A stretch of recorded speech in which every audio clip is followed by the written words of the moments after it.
Now, it's unclear how Buttigieg's departure will impact the candidates still in the running. Frontrunner Senator Bernie Sanders made a stop in San Jose today. KPIX 5's Kiet Do on how his supporters are feeling ahead of Super Tuesday. This is the second time that Bernie Sanders has come to San Jose, and for good reason.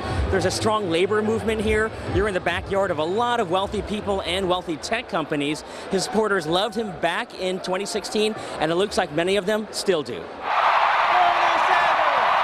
If you ever go to an indoor Bernie rally, here's a tip. Wear earplugs. I've spoken before many groups. This is the loudest group I've ever heard.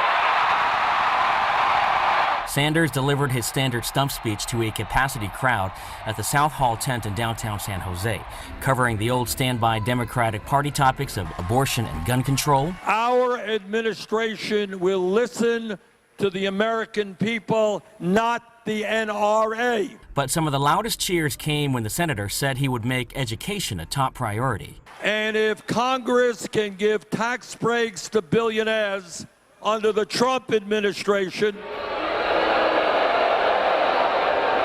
under our administration, we can cancel all student debt.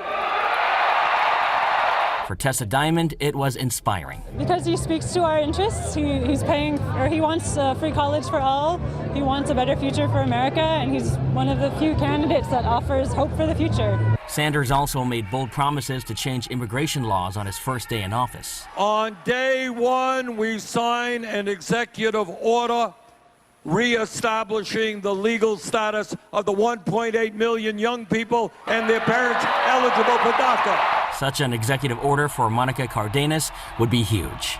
I think that's so brave for him to do that, and I am really appreciative because I know it's going to impact the lives of millions of people like myself who have been living here their whole life and who know nothing else than to live in America. History teacher Sarah LaDuff explains the candidate's appeal to her generation. For young people, myself as a millennial, for my students, that we're tired of the same old thing. We're tired of the status quo. We want change that is big and not just incremental change anymore. Sanders was not shy about why he was in California. And the candidate who wins here in California will likely be the Democratic nominee. Do you think California will give him the lock-in on the nomination? It's very possible. San Jose State political science professor Melinda Jackson says candidates must surpass a 15% threshold to get delegates. As the front runner, Bernie Sanders is definitely going to get above that 15%, but it's not sure how many other candidates will do that. So he really has the potential to